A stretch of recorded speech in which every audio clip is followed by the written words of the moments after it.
2 tahun ke bawah sesuai dengan waktu yang dapat diketahuinya dari orang Majus itu. Dengan demikian genaplah firman yang disampaikan oleh Nabi Yeremia.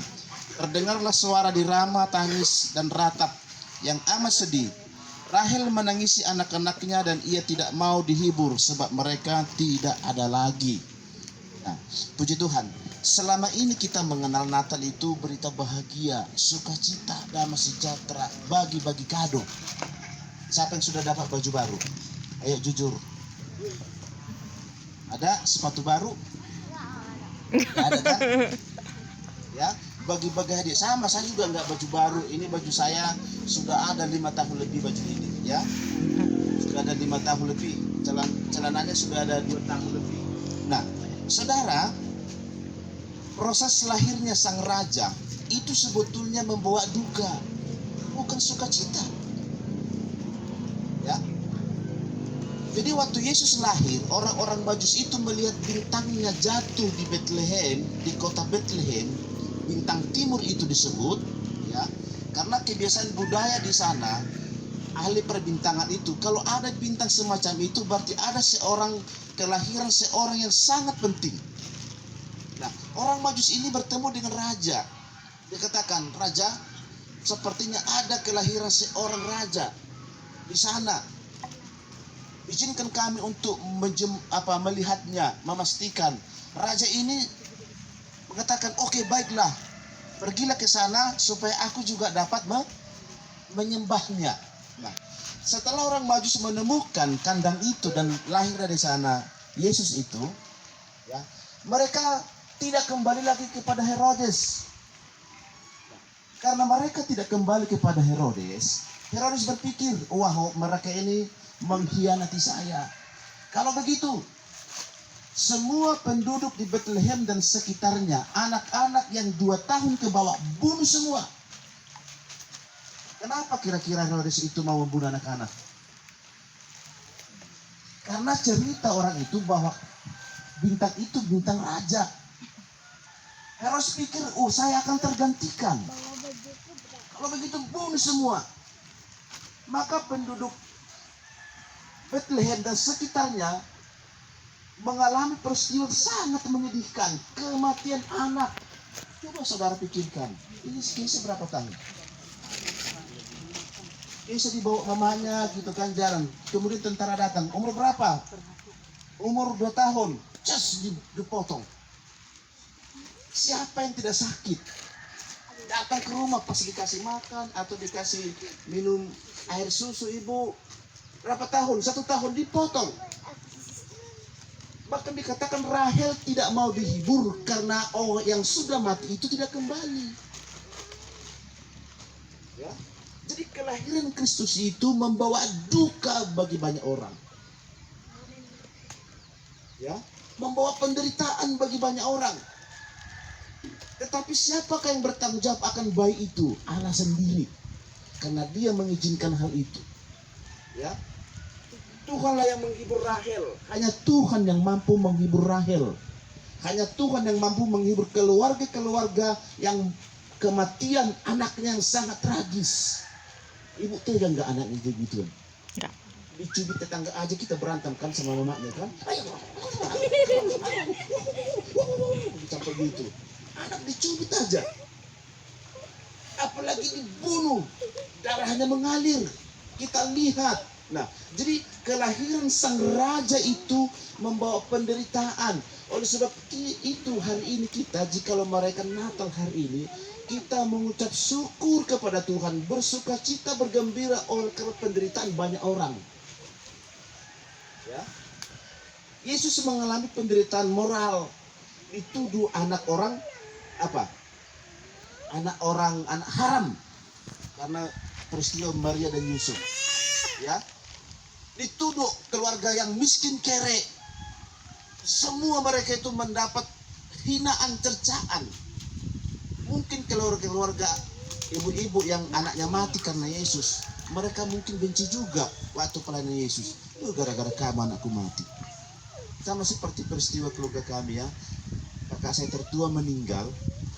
Kalau orang tua saya meyakini itu meninggal karena ada juga keluarga yang mau lahir Dikatakan keluarga ini lama tidak punya anak. Masih keluarga kami lama tidak punya anak. Akhirnya keluarga orang itu datang ke ibu saya waktu ibu saya hamil. Katanya mengalap tua. Siapa di sini orang Batak, ada enggak? Orang Batak ibu tahu mengalap tua. Jadi mengalap tua itu begini, datang ke ibu saya kasih makan, mengalap tua katanya supaya dia lahiran. Ya, nah ternyata setelah dia lahir, kakak saya tertua itu juga lahir, lahir. Akhirnya kakak saya tertua itu meninggal dan dia hidup. Tapi bagi saya itu tidak benar itu ya. Itu hanya tradisi mereka, hanya kebetulan saja. Tapi itu membawa duka sampai ibu saya meninggal. Waktu bapak saya meninggal, orang itu datang, inilah dulu yang mengambil nyawa abangmu katanya. Iya masih ingat. Ya jadi bertukar umur lah sama orang itu. Nah, seperti itu Kristus lahir, banyak orang mati. Mungkin seperti itulah psikologi orang-orang Bethlehem. Tuhan menanggung banyak hal dalam hal kelahirannya untuk menyelamatkan saudara dan saya. Nah, kenapa Herodes marah ketika Yesus itu lahir? Kenapa? Karena dia berpikir bahwa dia akan digantikan oleh yang lahir di Bethlehem itu, oleh Yesus. Apakah benar Yesus menggantikan Herodes? Satu sisi benar dan satu sisi tidak benar. Di mana ketidakbenarannya?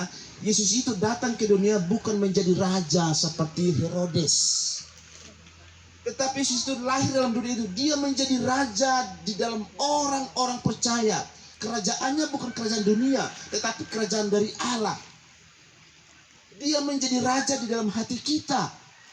Amin. Menggantikan Herodes. Herodes itu memerintah banyak orang dengan kejam. Tapi Yesus memerintah semua orang percaya kepadanya dengan damai dan sukacita. Maka disebut dia Raja Damai. Herodes marah karena kelahiran sang Raja Damai. Dia pikir bahwa dia digantikan. Nah, pada saat ini seharusnya Herodes itu sudah tidak ada dalam hati kita. Tetapi Herodes itu sudah digantikan oleh kelahiran Kristus dalam diri kita. Sehingga kita memiliki damai sejahtera. Amin. Apakah Herodes dalam diri kita itu? Herodes dikatakan dia sombong. Tahu sombong? Dia hanya ingin dia yang memerintah sebagai raja. Tidak ada yang lain. Kalau ada saingannya dibunuh sama dia. Dia turunkan itu kepada keluarganya terus menerus. Ya, dia tidak boleh kekurangan apa-apa karena dia raja. Harga dirinya tidak boleh diinjak karena dia raja. Nah, sifat-sifat seperti itu dalam diri orang-orang percaya. Herodes agung itu harus disingkirkan karena Yesus sudah lahir dalam hati kita. Amin. Saya ingin bertanya, siapa di sini orang sombong? Haleluya. Puji Tuhan, tidak ada yang mengaku. Ya. Tetapi perilaku dua anak ini menunjukkan perilaku kita. Siapa yang sombong? Dia, gitu kan? Ya, dia. Tidak ada kita mengaku sombong, tetapi kita akan dikatakan sombong oleh teman-teman kita. Jadi saudara, kalau ada orang mengatakan ibu sombong, jangan marah kepada dia. Amin. Iya Tuhan, apa kesombongan saya? Apakah saya terlalu cantik dengan dia? Apakah saya lebih ganteng dengan dia? Ya gitu kan? Introspeksi diri kalau dikatakan sombong. Jangan marah. Kalau kita marah dikatakan sombong, berarti Herodes agung itu masih ada dalam diri kita. Jangan marah, katakan, hidung pesek nggak marah. Mungkin dia berkata benar. Kalau saya dibilang, hidung pesek, katanya saya nggak marah. Cuma saya bilang bosan. Orang juga tahu saya ini pesek. Kenapa sih mesti kamu katakan lagi? Kecuali hidung saya ditutupi kan, terus dibuka, pesek. Nah baru. Udah tahu kita jelek, dikatakan lagi jelek. Orang sudah tahu, kok kenapa lagi tahu? Ya. Hatinya tidak bisa tersentuh sedikit pun. Ya. Kalau hatinya tidak bisa tersentuh sedikit pun, maka dia marah, tidak ada damai sejahtera. Tetapi karena Kristus sudah lahir menggantikan Herodes yang memerintah, melainkan Kristus yang memerintah dalam hati kita, maka kita akan memiliki damai sejahtera. Haleluya. Walaupun kita suasana Natal begini, saya merasa ini lebih dari tempat hotel yang sangat mewah.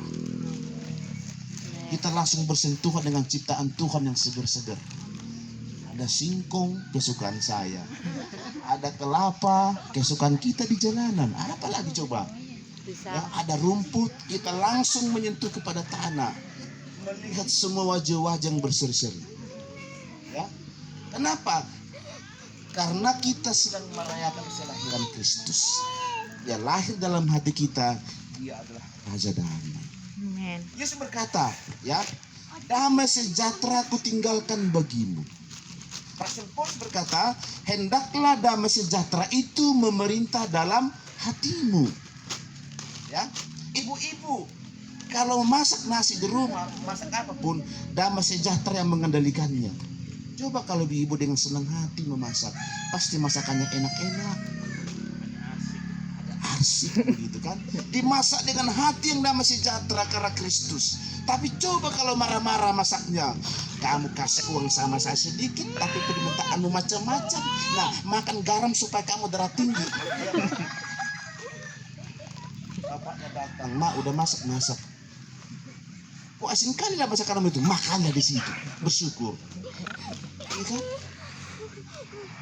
Tapi kalau hatinya damai sejahtera, begitu tampilan, mak masa kamu kurang pedas loh, dia terima. Oh ya pak, besok nggak bikin pedas lagi kan.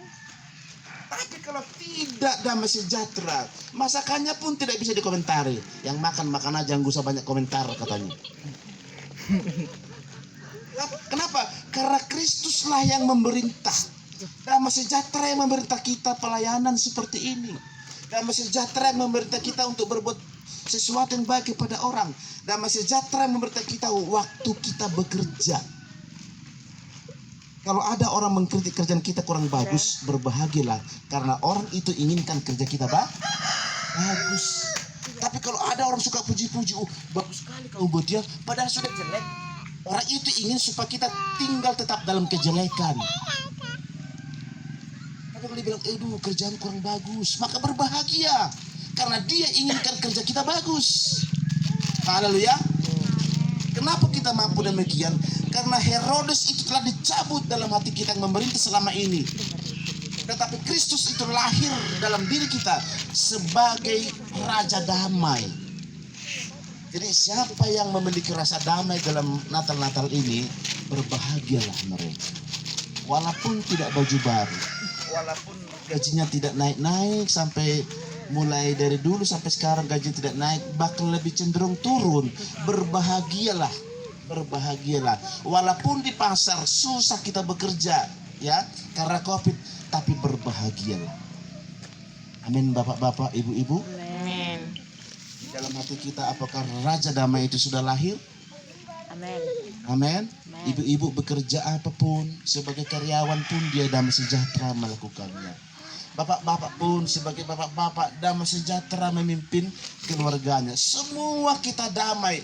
Herodes dalam diri kita, dalam rumah kita dicabut, digantikan.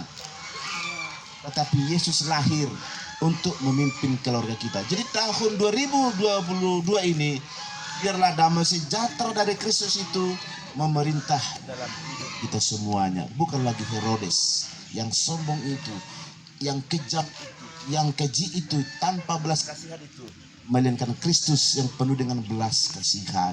Amin. Haleluya. Demikian renungan kita pada saat ini. Mari kita bernyanyi.